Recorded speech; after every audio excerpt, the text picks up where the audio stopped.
Hi students, எல்லாரும் எப்படி இருக்கிறீங்க? இந்த செகண்ட் இயரில் நாம் என்னெல்லாம் படிக்க போகிறோம் அப்படிங்கிறத ஃபஸ்ட்டு பார்க்கலாம்.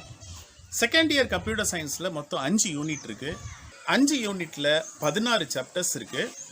வாங்க ஃபஸ்ட்டு யூனிட்டில் ஃபஸ்ட்டு பாடமான ஃபங்க்ஷனை பற்றி பார்க்கலாம்.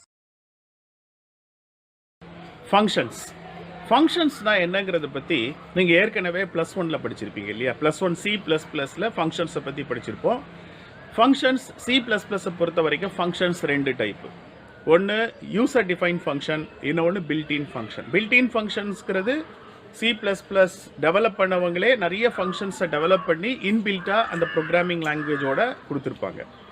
யூசர் டிஃபைன் ஃபங்க்ஷன்ஸுங்கிறது ப்ரோக்ராமோட லென்த்தை குறைக்கிறதுக்கும் சில பர்டிகுலர் டாஸ்கை திரும்ப திரும்ப நம்ம செய்ய வேண்டியது இருக்கும். அதனால அந்த ஒரு பர்டிகுலர் போர்ஷனை மட்டும் ஒரு தனி சிக்மெண்ட் ஆஃப் கோடாக நம்ம எழுதி தேவைப்படுற இடத்துலலாம் அந்த கோடை கால் பண்ணுற ஃபங்க்ஷனை நம்ம யூசர் டிஃபைன்டு ஃபங்க்ஷன்ஸ் அப்படின்னு சொல்கிறோம் இல்லையா? வேறாஸ் பில்ட்-இன் ஃபங்க்ஷன்ஸும் கூட ஒரு செக்ஷன் ஆஃப் கோடு தான். அது தனியாக அந்த லாங்குவேஜோடய இன்பில்ட்டாக இருக்கும். உங்களுக்கு எப்போல்லாம் அந்த ஒரு பர்டிகுலர் டாஸ்க் வேணுமோ அப்போல்லாம் அந்த ஃபங்க்ஷனை நீங்கள் கால் பண்ணியிருக்கீங்க. ஃபார் எக்ஸாம்பிள் என்னென்னா SQRTன்னு ஒரு ஃபங்க்ஷன் இருக்குது. இது ஒரு inbuilt function in C++. SQRT ஃபங்க்ஷனோட பர்பஸ் என்ன? It returns square root of a number.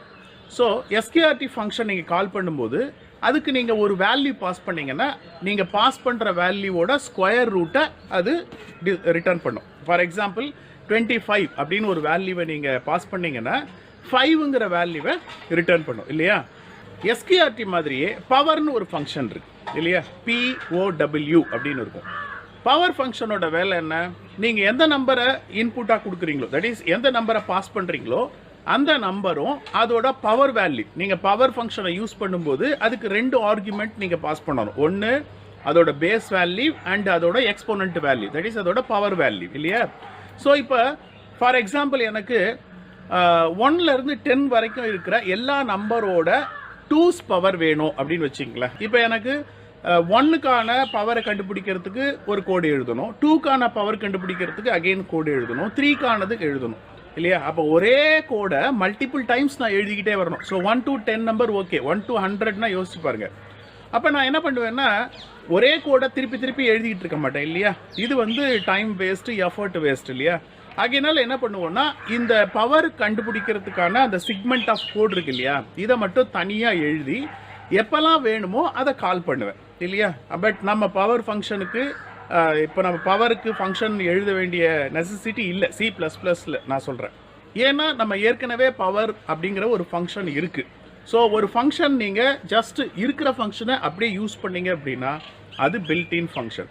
இப்போ நமக்கே ஒரு ஃபங்க்ஷன் புது ஒரு பர்பஸ்க்காக இல்லை ஒரு புது நெசசிட்டிக்காக புதுசாக ஒரு டாஸ்க்குக்காக ஒரு ஃபங்க்ஷன் தேவை அப்படின்னா நீங்களே அந்த ஃபங்க்ஷன் டிஃபைன் பண்ணிக்கலாம். அதாவது ப்ரோக்ராமரே அந்த ஃபங்க்ஷனை டிஃபைன் பண்ணலாம். அந்த மாதிரி ஃபங்க்ஷனை யூசர் டிஃபைன்டு ஃபங்க்ஷன் அப்படின்னு நம்ம சொல்லுவோம் இல்லையா? ஸோ இப்போ ஃபங்க்ஷன் அப்படிங்கிறது என்ன? ஃபங்க்ஷனுங்கிறது ஒரு மெயின் ப்ரோக்ராமோட ஒரு பார்ட் இல்லை ஒரு சப் யூனிட் அப்படி வச்சுக்கலாமா? இதனால தான் இது என்ன சொல்கிறோன்னா சப் ப்ரோக்ராம், அப்படி இல்லைன்னா சப் ரொட்டீன் அப்படின்னு சொல்கிறாங்க. ஸோ ஃபங்க்ஷன்ஸ் அப்படின்னா இப்போ உங்களுக்கு ஓரளவு ரீகால் ஆகிருக்கும் ஃபங்க்ஷன்ஸ்னா என்ன அப்படிங்கிறத பற்றி. இப்போ நாம டெக்னிக்கலாக ஃபங்க்ஷனுக்கு ஒரு டெஃபினிஷன் சொல்லணும். ஓகே, ஃபங்க்ஷன்னா என்ன அப்படிங்கிறது. இப்போ function that is subroutine, ரெண்டும் ஒன்று தான். Functions are subroutines are the small section of code. Small section of code. ஏன் ஸ்மால் செக்ஷன் ஆஃப் கோடுங்கிற ஒரு பெரிய கோடோட ஒரு சின்ன பார்ட் தான் அது. அதனால இது ஒரு small section of code. And it perform a particular task. And it can be used repeatedly. சரி, இது இன்னும் ஃபைன் டியூன் பண்ணா இப்போ நான் ஃபர்ஸ்ட் என்ன சொன்னேன்னா it's a small section of code அப்படின்னு சொன்னேன் இல்லையா? அதை இன்னும் ரிஃபைன் பண்ணுங்களேன். Named small section of code அப்படி சொல்லாமா? Named small section of code. ஏன்னா ஃபங்க்ஷன்ஸுங்கிறது ஒரு தனி சிக்மெண்ட்டாக இருக்கும், அதுக்கு ஒரு நேம் இருக்கும். அந்த நேமை யூஸ் பண்ணி தான் நம்ம மெயின் ப்ரோக்ராமில் கால் பண்ண போகிறோம். ஸோ ஃபங்க்ஷன்ஸோட டெப்த் கான்செப்ட்ஸை இந்த சாப்டரில் நம்ம லேர்ன் பண்ண போகிறோம். இந்த சாப்டரில் நீங்கள் ஃபங்க்ஷன்ஸை பற்றி ரொம்ப டீட்டெயில்டாக லேர்ன் பண்ணுறதுக்காக ரொம்ப ஃபெமிலியாரிட்டி இல்லாத ஒரு ப்ரோக்ராமிங் லாங்குவேஜை இந்த சாப்டரில் யூஸ் பண்ணியிருக்காங்க. OCaml, அந்த லாங்குவேஜோட பேரு OCaml. OCaml அப்படிங்கிற ஒரு லாங்குவேஜ். இது அந்த அளவு C++ மாதிரியான ஒரு ஃபெமிலியர் லாங்குவேஜ் இல்லை. பட் இது ரொம்ப சிம்பிளான லாங்குவேஜ். OCamlல கிரியேட் பண்ணுற ஃபங்க்ஷன்ஸை மட்டும் தனியாக எக்ஸிக்யூட் பண்ணி இன்புட்டை நம்ம பாஸ் பண்ணி என்ன அவுட்புட் வருதுங்கிறதையும் பார்க்க முடியும். நல்லா யோசிச்சு பாருங்க. C++லியோ சிலியோ நீங்கள் ஒரு தனியாக ஒரு ஃபங்க்ஷனை மட்டும் எழுதி அதை நீங்கள் கம்பைல் பண்ணி பார்க்கலாம், எரர் இருக்கா இல்லையான்னு. பட் அதை ரன் பண்ணி பார்க்க முடியாது. அந்த ஃபங்க்ஷனை நீங்கள் எக்ஸிக்யூட் பண்ணணும்னா we need a main program. அப்போ ஃபங்க்ஷன் கரெக்டாக வேலை செய்யுதா இல்லையாங்கிறத நம்ம செக் பண்ண முடியாது இல்லையா? ஸோ இந்த பிரச்சனைக்காக நம்ம என்ன பண்ணுறோம்னா OCaml அப்படின்னு ஒரு லாங்குவேஜை யூஸ் பண்ணுறோம். இந்த லாங்குவேஜ் ரொம்ப ஃபெமிலியரான லாங்குவேஜ் இல்லை. இதுக்கு கம்பைலரும் உங்களுக்கு அவ்வளோ ஈஸியாக கிடைக்காது. ஸோ நான் இந்த சாப்டரில் கொடுத்துருக்க நிறைய எக்ஸாம்பிள் ஃபங்க்ஷன்ஸ் கொடுத்துருக்காங்க இல்லையா? இந்த எக்ஸாம்பிள் ஃபங்க்ஷன்ஸ் எல்லாம் உங்களுக்கு ஈஸியாக எக்ஸ்பிளைன் பண்ணுறதுக்கும் நீங்கள் ப்ராக்டிக்கலாக எக்ஸிக்யூட் பண்ணி பார்க்குறதுக்கும் நான் அந்த OCaml அப்படிங்கிற லாங்குவேஜை ஃபஸ்ட்டு உங்களுக்கு இன்ட்ரடியூஸ் பண்ணிடுறேன். அதுக்கப்புறமா இதை எப்படி எக்ஸிக்யூட் பண்ணுறது அப்படிங்கிறதும் சொல்கிறேன். ஸோ அதுக்கப்புறமா இந்த சாப்டர் நம்ம கண்டினியூ பண்ணோம்னா இந்த சாப்டர் ரொம்ப ஈஸியான ஒரு சாப்டராக இருக்கும்.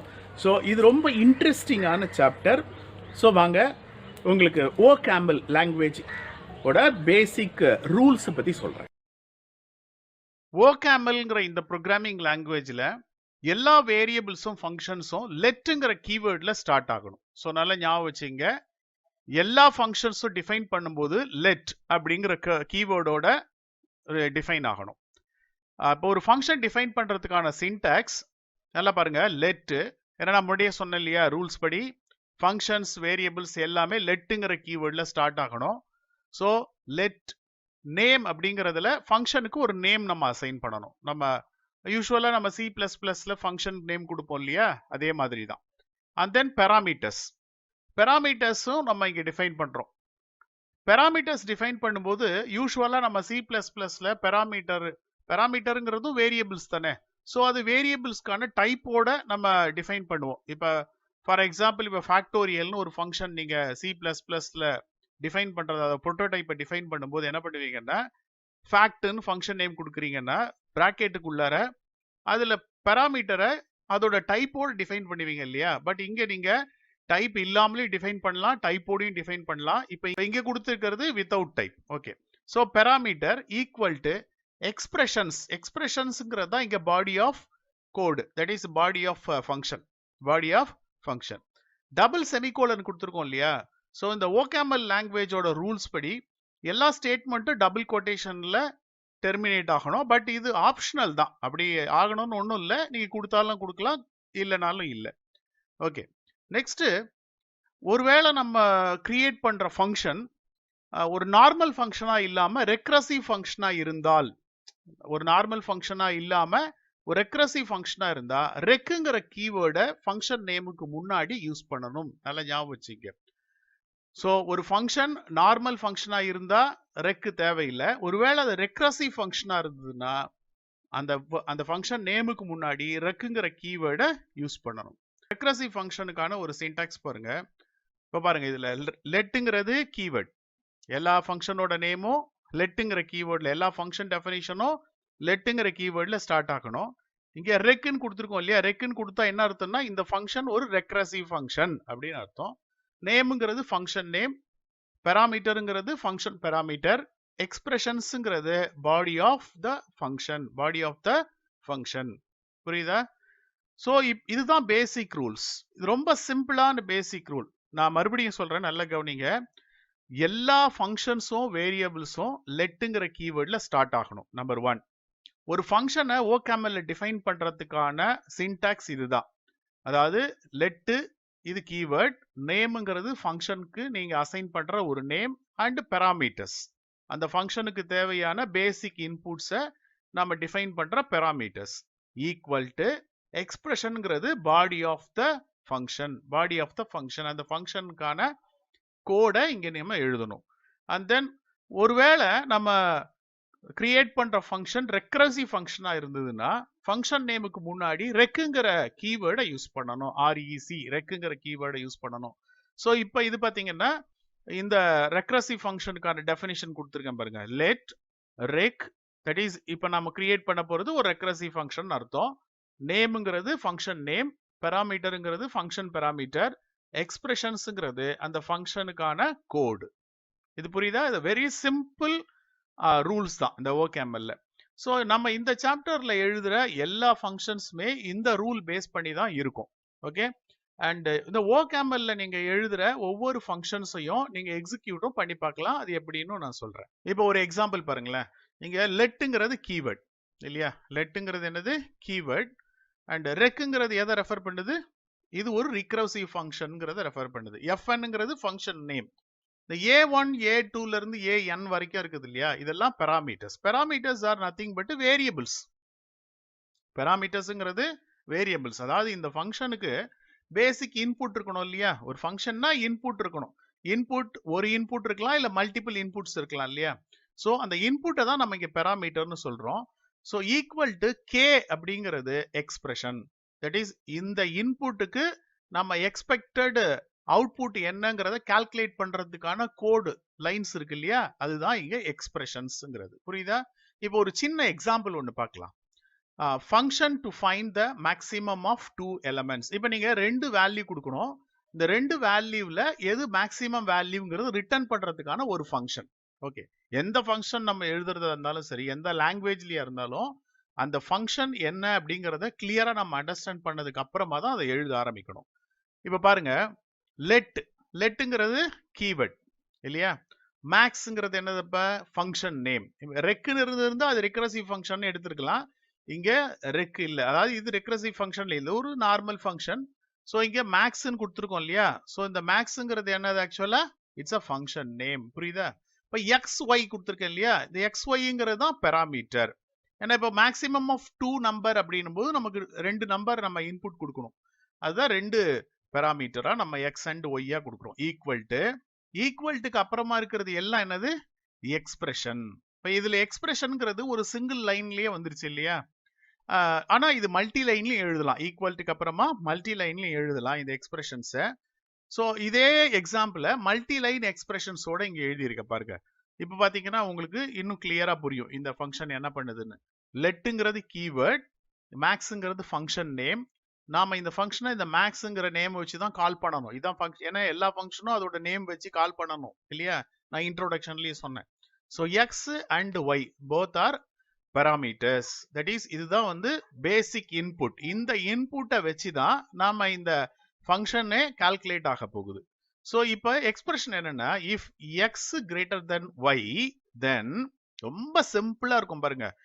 தமிழ் மீடியம் ஸ்டூடெண்ட்ஸும் ஈஸியா புரிஞ்சுக்கலாம். If X greater then y, x greater then y, x ஒய்யை விட பெருசாக இருந்தா தென் எக்ஸ், அதாவது எக்ஸ்ல இருக்கிற வேல்யூ ரிட்டர்ன் பண்ணணும். எல்ஸ்னா என்ன அர்த்தம்? இல்லாவிட்டால், இல்லை என்றால் ஒய், அவ்வளவுதான்.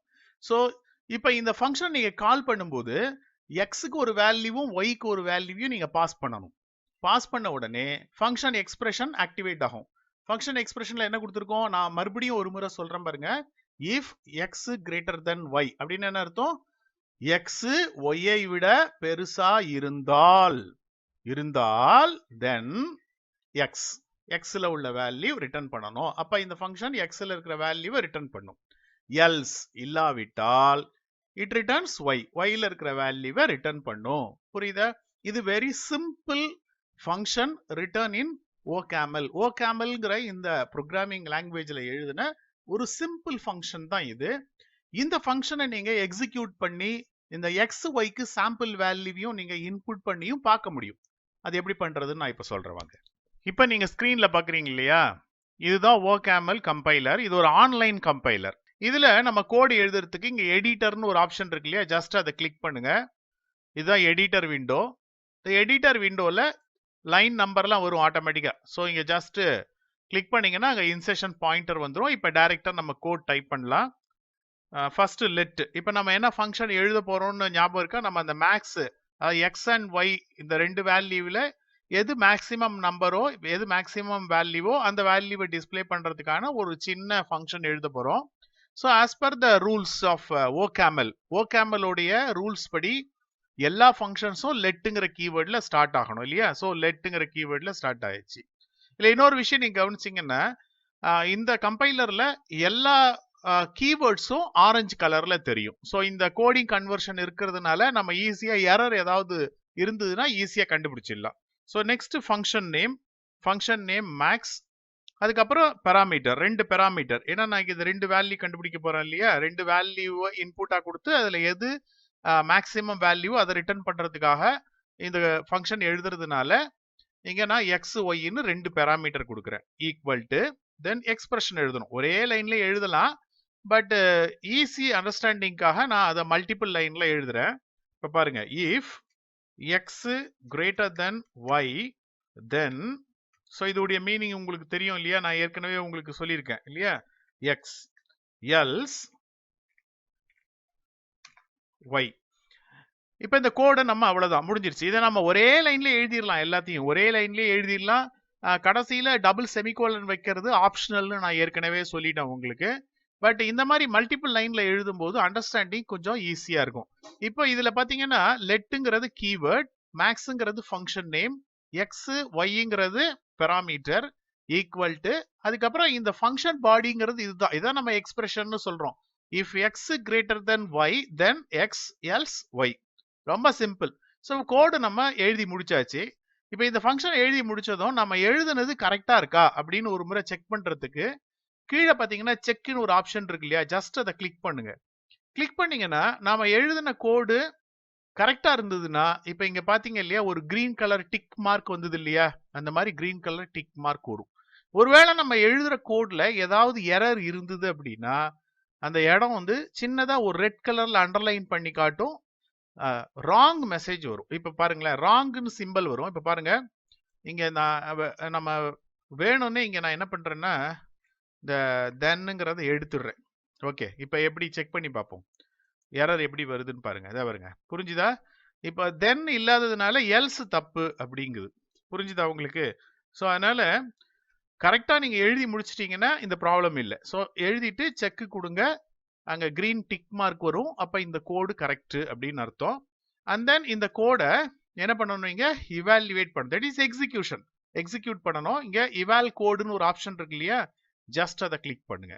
கிளிக் பண்ணீங்கன்னா இப்ப நெக்ஸ்ட் ஸ்டெப் இது இவாலுவேஷன் ஸ்டெப், தட் இஸ் எக்ஸிகியூஷனுக்கு வந்துடும். ஓகே, இப்ப இது எக்ஸிகியூஷனுக்கு வந்துருச்சு இல்லையா? இப்ப இதுல கீழே பாத்தீங்கன்னா ஒரு ஆஷ் சிம்பிள் இருக்கு இல்லையா? இந்த ஆஷ் சிம்பிள்ல தான் நீங்க இன்புட் பாஸ் பண்ணணும். இப்போ ஃபங்க்ஷனுக்கு எப்படி எப்பவுமே பாஸ் பண்ணுவீங்க? ஃபங்க்ஷன் நேமை கொடுக்கணும், அதுக்கப்புறம் 2 வேல்யூ பாஸ் பண்ணணும் இல்லையா? இப்ப பாருங்க, நான் 56ங்கிற ஒரு வேல்யூவும் 43ங்கிற ஒரு வேல்யூவும் பாஸ் பண்றேன். அதாவது மேக்ஸ்ங்கிறது ஃபங்க்ஷன் நேம், 56ங்கிறது வேல்யூ ஆஃப் எக்ஸ். இந்த 56 தான் எக்ஸ்ங்கிற வேரியபிள், எக்ஸ்ங்கிற பெராமீட்டருக்கு பாஸ் ஆக போகுது. 43ங்கிறது ஒய்ங்கிற பெராமீட்டருக்கு பாஸ் ஆக போகுது. ஜஸ்ட் கிளிக் பண்ணீங்கன்னா இப்ப நமக்கு என்ன ஆன்சர் வந்திருக்கு புரியுதா உங்களுக்கு? இன்ட்டு 56 வந்திருக்கா? ஏன்? If X greater then Y then return x இல்லையா? இப்போ எக்ஸ்ங்கிறது 56, ஒய்ங்கிறது 43. If X greater then y, ஒய்யை விட எக்ஸ் பெருசா இருந்தா எக்ஸை ரிட்டர்ன் பண்ண சொன்னோம், அதனால எக்ஸ் ரிட்டர்ன் பண்ணுச்சு. ஸோ இதே ஃபங்க்ஷனை திருப்பியும் எக்ஸிக்யூட் பண்ணி பார்க்கலாம். எக்ஸ், இப்போ நான் இதே வேல்யூவை திருப்பி மாத்தி போடுறேன், 43 56.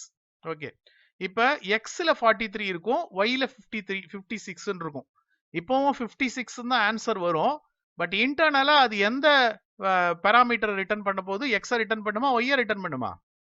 கரெக்ட், ஒய்யை தான் ரிட்டர்ன் பண்ண போகுது. பாருங்க, புரியுதா உங்களுக்கு? ஸோ இது ரொம்ப சிம்பிள். ஸோ இந்த சாப்டர்ல நிறைய ஃபங்க்ஷன்ஸ் கொடுத்துருக்காங்க இல்லையா? புக்ல கொடுத்துருக்க ஃபங்க்ஷன் வந்து உங்களுக்கு ஈஸியா புரியணுங்கிறதுனால அதை ஒரு அல்காரிதம் மாதிரி கொடுத்துருக்கோம். பட் அதுல சின்ன சின்ன மாடிஃபிகேஷன்ஸ் பண்ணீங்கன்னா அது OCaml கோடாவே மாறிடும். ஸோ அந்த கோடை நீங்க இந்த கம்பைலர்ல ரன் பண்ணி பார்க்கலாம்.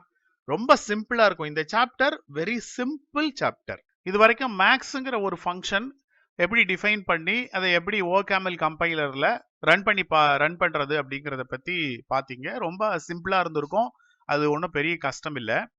அந்த ஃபங்க்ஷன்ல யூஸ் பண்ண பெராமீட்டர் பார்த்தீங்கன்னா அதுக்கு டேட்டா டைப் இல்லை. நான் ஃபங்க்ஷன் டிஃபைன் பண்றதுக்கு முன்னாடியே, அதாவது ரூல்ஸ் சொன்னேன் இல்லையா, அப்பவே ஒரு ஃபங்க்ஷன் பெராமீட்டர்ஸ் டைப்போடையும் இருக்கலாம், டைப் இல்லாமலும் இருக்கலாம் அப்படின்னு சொன்னேன். இப்போ அதனால அங்க வந்து டைப் இல்லாத ஃபங்க்ஷன் பெராமீட்டரை இப்போ யூஸ் பண்ணி நம்ம இந்த இது வரைக்கும் பண்ணியிருக்கோம் இல்லையா. இப்போ ஒரு பெராமீட்டரை டேட்டா டைப்போட, அதாவது பெராமீட்டருக்கு டேட்டா டைப்போட எப்படி ஒரு ஃபங்க்ஷனை டிஃபைன் பண்றதுன்னு பார்க்கலாம். இதுவும் ரொம்ப சிம்பிளா தான் இருக்கும். இந்த சின்டாக்ஸ் பாருங்க. லெட்டுங்கிறது கீவேர்ட். எல்லா ஃபங்க்ஷனும் லெட்டு கீவேர்டில் தான் ஸ்டார்ட் ஆகும் இல்லையா. அண்ட் தென் ஃபங்க்ஷனுக்கான ஒரு நேம். அதுக்கப்புறம் பார்த்தீங்கன்னா பெராமீட்டரும் அதோட டேட்டா டைப்பும். இப்போ நீங்க வந்து C++ படிச்சிருக்கீங்க போன வருஷம். அதுல பாத்தீங்கன்னா ஃபர்ஸ்ட் டேட்டா டைப் வரும், அதுக்கப்புறமா பெராமீட்டர் வரும், நடுவில் ஒரு ஸ்பேஸ் மட்டும் தான் வரும். பட் இங்க அப்படி இல்லை. ஃபர்ஸ்ட் பெராமீட்டர், அதுக்கப்புறம் ஒரு கோலன், அதுக்கப்புறம் டேட்டா டைப். இந்த பெராமீட்டரை என்ன பண்ணியிருக்கணும், பிராக்கெட்ல க்ளோஸ் பண்ணியிருக்கணும். C++லயும் பிராக்கெட் போடுவோம், அதே மாதிரி தான். ஸோ நல்லா கவனிங்க, திரும்ப சொல்றேன். லெட்டுங்கிறது கீவேர்ட், நேமுங்கிறது ஃபங்க்ஷனுக்கு ஒரு நேம் கொடுக்கறது. அதுக்கப்புறம் பிராக்கெட்டுக்குள்ள பெராமீட்டர், ஃபர்ஸ்ட் பெராமீட்டர் கொடுத்துடணும், அப்புறம் ஒரு கோலன், அதுக்கப்புறம் டேட்டா டைப். தட் இஸ் இந்த பெராமீட்டருக்கான டேட்டா டைப். அது வந்து இன்டீஜரா இருக்கலாம், ஃப்ளோட்டா இருக்கலாம், டபுளா இருக்கலாம். ஸோ எந்த டேட்டா டைப்போ அந்த டேட்டா டைப்பை நம்ம கொடுக்கணும். அதுக்கப்புறம் கோலன், ரிட்டர்ன் டைப். ரிட்டர்ன் டைப்புங்கிறது ஃபைனலா இந்த ஃபங்க்ஷன் என்ன டைப் ஆஃப் வேல்யூவை ரிட்டர்ன் பண்ண போகுதுங்கிறதையும் இங்க நீங்க டிஃபைன் பண்ணிடணும். இது ரிட்டர்ன் டைப். இப்ப பாத்தீங்கன்னா பெராமீட்டர் டைப் மட்டும் இல்ல, ரிட்டர்ன் டைப்பையும் சேர்த்தே தான் நம்ம கொடுக்கிறோம். Equal to expressions. எக்ஸ்பிரஷன்ஸ் பத்தி நான் ஏற்கனவே சொன்னேன் இல்லையா, இது body of the code, that is function body. அது ஒரு எக்ஸாம்பிள் பாருங்க. அதே மேக்ஸ் ஃபங்க்ஷன் தான் பாருங்க. லெட் மேக்ஸ், லெட்டுங்கிறது கீவேர்ட், மேக்ஸ்ங்கிறது ஃபங்க்ஷன் நேம். இங்க பாருங்க, நம்ம ரெண்டு பெராமீட்டர் யூஸ் பண்ணியிருக்கோம். நல்லா கவனிச்சீங்கன்னா தெரியும், ஒவ்வொரு பெராமீட்டரும் அதோட டேட்டா டைப்புக்கு தனித்தனியா பிராக்கெட்ஸ் இருக்கு. பாருங்க, எக்ஸ் கோலன் இன்ட். எக்ஸ்ங்கிறது பெராமீட்டர், இன்ட்ங்கிறது integer type, colon that is எக்ஸ்ங்கிற இந்த பெராமீட்டர் இன்டீஜர் டைப். இது ஒரு தனியா நம்ம ஒரு பிராக்கெட் போட்டு க்ளோஸ் பண்ணியாச்சு. And then Y colon int. இது புரியுதா? ஒய்ங்கிறது ஒரு பெராமீட்டர், இன்ட்ங்கிறது அதோட டைப்பு, இது ஒரு பெராமீட்டருங்கிறதுனால இதுக்கு தனியா ஒரு பிராக்கெட் போட்டிருக்கும். கோலன், இந்த இன்ட் எதை ரெஃபர் பண்ணுது புரியுதா? இந்த கோலனுக்கு அப்புறமா உள்ள இந்த இன்ட் இது என்னது, இது ரிட்டர்ன் டைப். இது புரியுதா உங்களுக்கு? இந்த int return type. Okay. Equal to, அதுக்கப்புறம் எக்ஸ்பிரஷன்ஸ் எழுதணும் இல்லையா. எக்ஸ்பிரஷன்ஸ்ல ஒரு சேஞ்சும் இல்லை, நம்ம ஏற்கனவே பார்த்தது தான். If X greater then Y then X else Y, அவ்வளவுதான். ஸோ இப்போ இந்த ஃபங்க்ஷனை எக்ஸிக்யூட் பண்ணும்போது நீங்க இங்க இன்ட்னு கொடுத்துட்டதுனால, பெராமீட்டர் உடைய டைப்பை நீங்க இன்டீஜர்னு கொடுத்ததுனால, நீங்க இங்க எக்ஸாக்டா இன்டீஜர் வேல்யூஸ் மட்டும்தான் இன்புட் பண்ண முடியும். இப்போ நீங்க இதுக்கு முன்னாடி ஒரு மேக்ஸ் ஃபங்க்ஷன் எழுதணும் இல்லையா, அதுல நான் வந்து 4356 வேல்யூ கொடுத்தோம். 4356 ரெண்டுமே இன்டீஜர் வேல்யூ. அதுக்கு பதிலாக ரெண்டு ஃப்ளோட் வேல்யூவும் கொடுத்துருக்கலாம், அதை அக்செப்ட் பண்ணியிருக்கோம். இல்ல வேற ஏதோ ரெண்டு டைப்பும் கொடுத்துருக்கலாம், அக்செப்ட் பண்ணியிருக்கோம். பட் ஒன்ஸ் நீங்க பெராமீட்டருக்கு ஒரு டைப் டிஃபைன் பண்ணிட்டீங்க அப்படின்னா, நீங்க கொடுக்கிற இன்புட் கட்டாயமா அந்த டைப்ல தான் இருக்கணும். இதை நல்லா ஞாபகம் வச்சுக்கோங்க. ஸோ இப்போ இந்த கோடு இருக்கு இல்லையா, இப்போ நம்ம பார்த்தோம் இல்லையா, இந்த எக்ஸாம்பிள் கோடை OCaml கம்பைலர்ல ரன் பண்ணி பார்க்கலாமா, எப்படி வருதுன்னு பார்ப்போம். இப்போ OCaml கம்பைலருக்கு வந்தாச்சு, எடிட்டர்ல இருக்கேன். ஸோ இப்போ பெராமீட்டர் டைப்போட ஒரு ஃபங்க்ஷனை இங்க நம்ம எழுத போறோம். நல்லா கவனிங்க. Let max function name within bracket x colon int. இது ஒரு பெராமீட்டர். அகைன் பிராக்கெட் ஓபன் பண்ணியாச்சு. Y colon int. ஓகே, இது செகண்ட் கோலன் இன்ட். இது ரிட்டர்ன் டைப். ஈக்குவல் டு, இப்போ நம்ம என்ன பண்ண போறோம், எக்ஸ்பிரஷன்ஸை டிஃபைன் பண்ண போறோம். If X greater then Y then okay x else y. Double semicolon வைக்கிறனாலும் பரவாயில்லை, ஒன்றும் பிரச்சனை இல்லை, அதுவே வச்சுக்கோ. ஓகே, இப்போ இந்த எழுதின கோடு கரெக்டான்னு செக் பண்ணி பார்த்துடலாமா? செக். இப்போ கிளிக் பண்ணுறேன் பாருங்க. இப்போ க்ளீன் கலர் டிக் மார்க் வந்தது, கவனிச்சிங்களா? அப்படின்னு என்ன அர்த்தம், இந்த கோடு கரெக்டாக இருக்கு அப்படின்னு அர்த்தம். இப்போ இதை இவாலுவேட் பண்ணி பார்ப்போம். இவால் கோட் கிளிக் பண்ணுங்க. இப்போ எக்ஸிக்யூஷன் ஸ்டார்ட் ஆகும். இப்போ எக்ஸிக்யூஷன் ஸ்டார்ட் ஆயிடுச்சு. இந்த எக்ஸிக்யூஷன்ல நல்ல கவனிங்க. Function name max, integer input நீங்க கொடுக்கணும். ஸோ இன்டீஜர் இன்புட் இது இந்த ஃபர்ஸ்ட் இங்க இருக்கிற இன்டி அப்படிங்கிறது எக்ஸை ரெஃபர் பண்ணும், இங்க இருக்கிறது ஒய் ரெஃபர் பண்ணும், இங்க இருக்கிறது ரிட்டர்ன் டைப்பை ரெஃபர் பண்ணும். ஓகே, அதை பத்தி நான் இந்த சாப்டருக்கு உள்ள இன்னும் டெப்தா வரும்போது பார்க்கலாம். இப்போ கன்ஃபியூஸ் பண்ணிக்க வேண்டாம். இந்த ஃபங்க்ஷனை நம்ம இப்போ கால் பண்ண போறோம். நல்ல கவனிங்க. இந்த ஆஷ் போட்டிருக்கு இல்லையா, இங்கே தானே ஃபங்க்ஷன் கால் பண்ணுவோம். So function name max. Okay, இப்போ ரெண்டு வேல்யூ நம்ம அந்த பெராமீட்டருக்கு பாஸ் பண்ணணும் இல்லையா. ஸோ ஃபர்ஸ்ட் 56, செகண்ட் 43ங்கிற வேல்யூ பாஸ் பண்றேன். ஜஸ்ட் என்டர் ப்ரெஸ் பண்ணுங்க. என்டர் ப்ரெஸ் பண்ணீங்கன்னா இந்த 56ங்கிறது எக்ஸுக்கும் 43ங்கிறது ஒய்க்கும் பாஸ் ஆகிடும். ஸோ ஆன்சர் 56ன்னு வந்துருச்சு. இதில் ஒன்றும் பெரிய பிரச்சனை இல்லை இல்லையா. சரி, இப்போ இது ரெண்டும் இன்டிஜர் வேல்யூ, அதனால கரெக்டாக வந்துருச்சு. இப்போ நம்ம இதே ஃபங்க்ஷனில் ஒரு ஃப்ளோட்டிங் வேல்யூ கொடுத்து பார்க்கலாமா. 56.0 அண்ட் வந்து 43.0 கொடுக்கலாமா. என்ன ஆகுதுன்னு பாருங்க. இப்போ என்ன வந்திருக்கு, ஒரு எரர் வந்திருக்கு. என்ன எரர் வந்திருக்கு? This expression has type float but an expression was expected of type int. புரியுதா என்ன அர்த்தம்னு? இப்ப நாம கொடுத்திருக்கிற இந்த எக்ஸ்பிரஷன்ல 56.0 43.0ன்னு float வேல்யூவை கொடுத்திருக்கீங்க. பட் இந்த எக்ஸ்பிரஷன் இன்டீஜர் வேல்யூவை எக்ஸ்பெக்ட் பண்ணுது அப்படின்னு கொடுத்திருக்கு. ஏன்னா இந்த ஃபங்க்ஷனோட பெராமீட்டரை எக்ஸ்பிளிசிட்டாவே, தட் இஸ் வெளிப்படையாவே எக்ஸ் உடைய வேல்யூ இன்டீஜரா இருக்கணும், ஒய் உடைய வேல்யூ இன்டீஜரா இருக்கணும்னு நம்ம டிஃபைன் பண்ணதுனால இங்க ஃப்ளோட்னு கொடுத்தா அக்செப்ட் பண்ணல. சார் அப்ப முன்னாடி எழுதுன max function that is without return type accept பண்ணிருக்குமா சார்? கட்டாயமா அக்செப்ட் பண்ணிருக்கோம். எப்படி சார்? இப்ப இதையே கொஞ்சம் மாடிஃபை பண்ணலாம். மறுபடியும் நான் இப்ப எடிட்டருக்கு வந்துட்டேன்.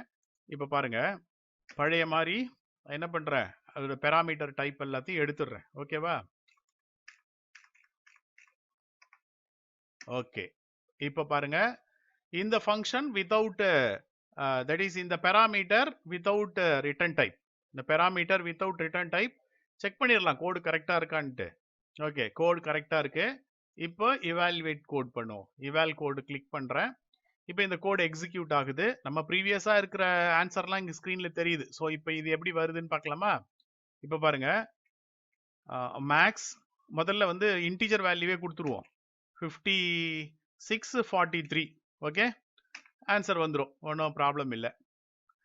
ஓகே, இப்போ நான் ஒரு இன்டீஜர், இது வந்து இன்டீஜர் வேல்யூ. இப்போ நான் ஃபங்க்ஷன் அகைன் ஃபங்க்ஷனை கால் பண்றேன். ஃப்ளோட் வேல்யூ தட் இஸ் 56.0 43.0 ரெண்டுமே ஃப்ளோட் வேல்யூவா கொடுக்குறேன். இப்போ என்ன ஆகுது, ஆன்சர் வந்துடும். பெராமீட்டருக்கான டேட்டா டைப்பை நம்ம டிஃபைன் பண்ணல அப்படின்னா நீங்க எந்த டைப் ஆஃப் டேட்டாவும் இன்புட் பண்ணலாம், ரிசல்ட் உங்களுக்கு வரும். பெராமீட்டர் டைப்பை ஒன்ஸ் நீங்க டிஃபைன் பண்ணிட்டீங்க அப்படின்னா நீங்க எந்த டைப் ஆஃப் பெராமீட்டரா டிஃபைன் பண்றீங்களோ அந்த டைப் வேல்யூ மட்டும்தான் இன்புட் பண்ண முடியும். ஓகே, இது வரைக்கும் ஃபங்க்ஷன்ஸ்னா என்னங்கிறத பற்றியும் ஓகேமல்ங்கிற ப்ரோக்ராமிங் லாங்குவேஜை யூஸ் பண்ணி சிம்பிளாக ஒரு ஃபங்க்ஷனை எப்படி டிஃபைன் பண்ணுறது, அதை எப்படி எக்ஸிக்யூட் பண்ணுறதுங்கிறத பற்றியும் லேர்ன் பண்ணோம். அடுத்த கிளாஸில் ஃபங்க்ஷன் பெராமீட்டர்ஸோட டைப்ஸை பற்றியும் இன்டர்ஃபேஸ் இம்ப்ளிமெண்டேஷன்னா என்னங்கிறத பற்றியும் பியூர் ஃபங்க்ஷன் இம்பியூர் ஃபங்க்ஷன்ஸ் பற்றியும் டீட்டெயில்டாக லேர்ன் பண்ணலாம்.